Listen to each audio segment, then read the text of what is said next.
उद्या नागपंचमीचा सण पारंपरिक पद्धतीने केला जातो साजरा. तर मला एक सांगायचं आहे की एवढ्या बाया नटून थटून वारुळाच्या पूजा करायला जात्यात.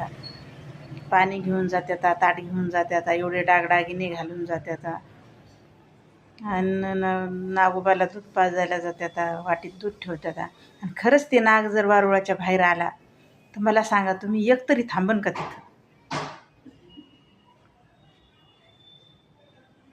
थांबन का?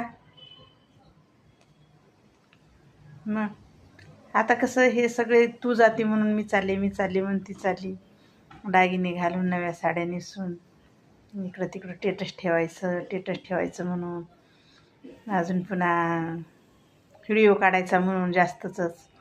खरंच मला वाटतं एखाद्या वारुळातून नाग बाहेर यावातच, मग पाहत खरंच या नागाची पूजा करतात का तर.